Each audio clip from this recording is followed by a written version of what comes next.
मैं अपनी मामा के खिलाफ कोई बात नहीं सुन सकता। यूं समझ लें कि माँ की फर्मा बरदारी करने की सजा काट रहा हूँ मैं, ना ही अपनी बीवी से और ना ही किसी साले से। जब भी आप अपनी फैमिली के साथ बाहर जाएं तो फ्रंट सीट पे आपकी मदर बैठे और बैक सीट पे आपकी वाइफ। मामा की और आपकी वाइफ की बहस हो रही हो, आप अपनी मामा की साइड ही लें, अनकंडीशनल। कैसी ज्यादती भाई, उसको हर चीज की इजाजत तो है, जो करना है करो, जहाँ जाना है जाओ, जो पहनना है पहनो, पर मामा की परमिशन से। जो मामा ने कहता वो कहता।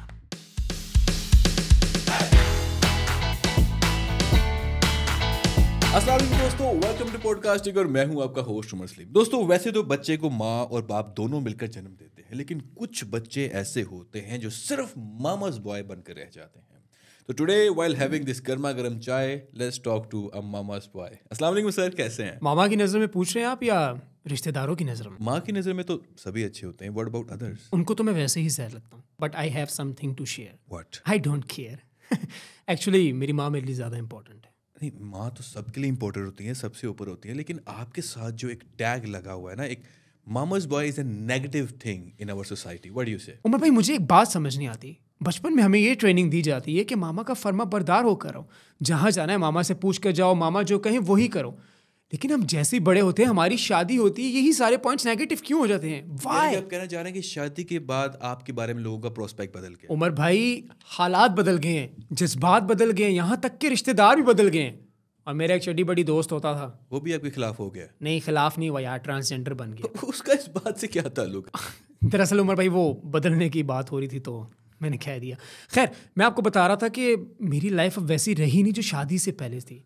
शादी से पहले मुझे लोग सारे गुड बॉय कहते थे और अब सारे मामा's बॉय कहते हैं। यूं समझ लें कि माँ की फर्मा बरदारी करने की सजा काट रहा हूँ मैं। नहीं, फर्मा बरदार होना कुछ और होता है। मेरे ख्याल में आप बहुत ज्यादा डिपेंडेंट हो रहे हैं अपनी मम्मा पे। कैसी बात करें आप उमर भाई, कौन डिपेंडेंट नहीं होता अपनी मामा पे? आपको याद नहीं, बचपन में आप जब वॉशरूम में होते थे, अपनी मदर को आवाज देते थे, मामा मैंने कर लिया, प्लीज आके धो दें। यार वो डिपेंड हो, मतलब बचपन में डिपेंडेंसी और होती है, जब आप बड़े हो जाते हैं तो आप हर चीज में मामा को इन्वॉल्व नहीं कर सकते। देखिए उमर भाई, जब तक सूरज चांद रहेगा मेरी मामा का हर काम में हाथ रहेगा।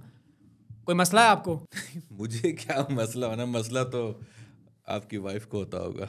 अच्छा, आपको मेरी वाइफ की इतनी फिक्र क्यों हो रही है? क्यों, आप मेरे साले लगते हैं? नहीं, मेरे कहने का मतलब है साले वाली बात नहीं देखिए है। उमर भाई, मैं अपनी मामा के खिलाफ कोई बात नहीं सुन सकता, ना ही अपनी बीवी से और ना ही किसी साले से। मुझे आपकी बातों से क्यों लग रहा है कि आप अपनी हनीमून पे भी मम्मा को साथ लेकर गए होंगे। उमर भाई, आपको कैसे पता? वो पता है क्या हुआ, मैंने अपनी मामा को बोला कि मैंने हनीमून पर जाना है, तो मामा ने मुझे कहा बेटा अकेले मत जाना प्लीज़। मैंने कहा चले मामा, आप मेरे साथ चली जाएं। तो मामा ने कहा नहीं बेटा, लोग बातें करेंगे। तो इसलिए हम दोनों बैठे और हमने स्कीम लड़ाई और एंड द एंड रिजल्ट ये निकला कि हमारे रिश्तेदार हमारे साथ हनीमून पे गए। और हाँ उमर भाई, बहुत एंजॉय किया।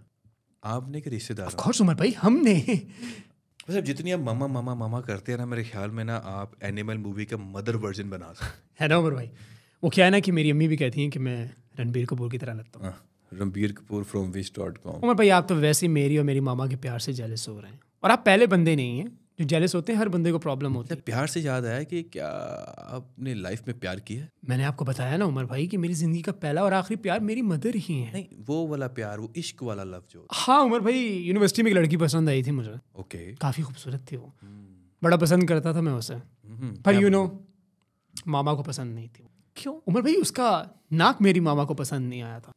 मैंने कहा मामा मुंह मत्थे तो लगती है ना? मामा ने कहा बेटा मुंह मत्थे लगती है, मगर हमने खानदान में नाक दिखाना है ना। ओह माय गॉड, और इतनी सी बात पर आपने ब्रेकअप कर लिया? उमर भाई, इतनी सी बात नहीं है ये, उसको मेरी मामा ने रिजेक्ट किया था तो मैं कैसे एक्सेप्ट करता? और बस फिर मामा ने मेरी शादी मामू की बेटी से करवा दी। तो क्या आप दोनों खुश हैं? ऑफ कोर्स, मामा खुश है तो मैं खुश हूँ। नहीं, मेरा मतलब आप अपनी वाइफ से प्यार भी करते हैं कि नहीं? उमर भाई, मैंने पहले दिन ही अपनी वाइफ को कह दिया था कि मैं तुमसे प्यार इसलिए नहीं करता कि तुम मेरी वाइफ हो, बल्कि मैं तुमसे प्यार इसलिए करता हूँ कि तुम मेरी मामा की चॉइस हो। Very nice, I am very impressed by the way. अच्छा, अगर मैंने भी आप जैसा टॉक्सिक, मेरा मतलब है कि आप जैसा मामा's बॉय बनना हो तो मुझे क्या क्या करना पड़ेगा? बहुत ईजी स्टेप्स हैं, आप कॉपी पेंसिल पकड़ें और लिखें उस पर, welcome to the party bro. Glad. Rule number 1, जब भी आप खाने के लिए घर में कोई चीज़ लेकर आएँ या कोई स्नैक्स लेकर आएँ, सबसे पहले वो अपनी मदर के सामने पेश करें। वो उसे खाएं या ना खाएं, वो उनका अपना पर्सनल मैटर है, लेकिन सबसे पहले वो चीज़ें उनको दिखाना बहुत इंपॉर्टेंट है। लिखे ओके। उमर भाई, रूल नंबर 2, जब भी आप अपनी फैमिली के साथ बाहर जाएं तो फ्रंट सीट पे आपकी मदर बैठे और बैक सीट पे आपकी वाइफ। ओके, नहीं लेकिन आपको नहीं लगता कि फ्रंट सीट पे शादी के बाद आपकी वाइफ का हक बनता है कि वो साथ बैठे, आपकी ड्राइविंग सीट पे बैठे और साथ वो बैठे? ये कैसी बात कर रहे हैं आप? जिस सीट पे मेरे फादर ने मेरी मामा को बिठाया सारी जिंदगी, मैं भला उसे पीछे कैसे बिठा सकता हूँ? लेकिन टेक्निकली देखिए कि आपके फादर ने अपनी वाइफ को अगली सीट पर बैठाया, नहीं? उमर भाई देखें, यहाँ बात मेरी मदर की हो रही है, तो काइंडली आप टॉपिक चेंज ना करें।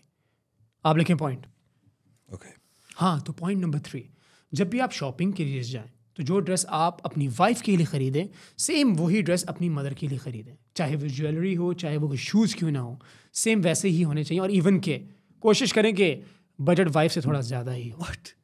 लेकिन देखिए, there is a generational gap आपकी वाइफ और आपकी मदर के दरमियान, एज डिफरेंस है। ज़रूरी नहीं है कि उनकी चॉइस मिलती हो, दोनों को एक जैसा सूट कैसे दे सकते हैं? गुड क्वेश्चन उमर भाई। सिंपल सा सोल्यूशन है, और वो ये है कि आप अपनी मदर की चॉइस को ही प्रेफरेंस दें। खैर, रूल नंबर 4, जब भी आपकी सैलरी आए ना, सबसे पहले वो सैलरी आप अपनी मामा के हाथ में दें। ओके, और अगर वाइफ को पैसों की ज़रूरत हो तो? वाइफ को पैसे तो जाकर मामा से पैसे ले ले। अब जाहिर है मैं भी तो मामा से ही पैसे लेता हूँ। Okay, what is rule number 5? This is very important Umar भाई।